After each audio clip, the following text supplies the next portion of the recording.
জেলে জেসিবি, কিন্তু এখনো চোপড়ায় কি গ্যাংয়ের অত্যাচার চলছে? এই ছবি সেই প্রশ্নকে বড় করে দাঁড় করিয়ে দিচ্ছে। পাওনা টাকা চাওয়ায় হামলা চালানো হয়েছে বলে অভিযোগ, ফাটিয়ে দেওয়া হয়েছে মাথা। সিকিমে কাজ করতে গিয়েও টাকা আটকে রাখার অভিযোগ। মজুরির টাকা চাইতে গেলে চড়াও হয় জেসিবি ঘনিষ্ঠ ঠিকাদারের ভাই। শ্রমিকদের ওপরে হামলায় অভিযুক্ত জেসিবি ঘনিষ্ঠ জব্বার। চোপড়া থানায় জেসিবি ঘনিষ্ঠ জব্বারের বিরুদ্ধে অভিযোগ দায়ের।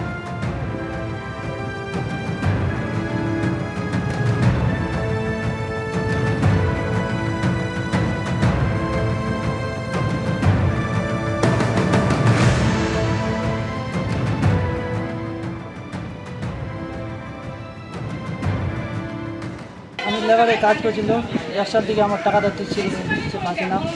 আমি টাকা দিতে গেছিলাম, যার জন্য আমার মাথা পড়ে। 5-6 মাস থেকে টাকা দিচ্ছে। 1 সাল থেকে আমি টাকা জমা করছি। কত টাকা? 13,400 টাকাটা তুমি পাইতা কার কাছে? ওই ঠিকাদারের কাছে পাইছি। কি নাম ঠিকাদার? ওর কাছে জমশেদ। আর তোমাদের উপর হামলা কে করলো? জব্বার কি হয় জমশেদের? ওই ভাই আছে। গুলি চালিয়েছে নাকি? গুলি চালাইছে, গুলি চালাচ্ছে। আমি তো গুলি চালাতে হতো। কে মারলো? এটার নাম, ওদের নাম হলো কি জব্বার।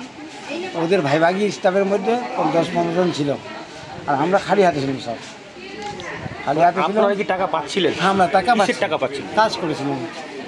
কোথায় কাজ করতেন? গেন্টকে 5 জন যখন হয়েছি, আমরা খালি হাতে ছিলাম। দুই রান গুলি চালাইছি। যে আপনি জব্বার বললেন নামটা, মানে উনি কি করে? ওই মস্তানি করে, গুন্ডামি করে বেড়াই। ওই জিসিবির লোক, এরা ওই কাজ করে।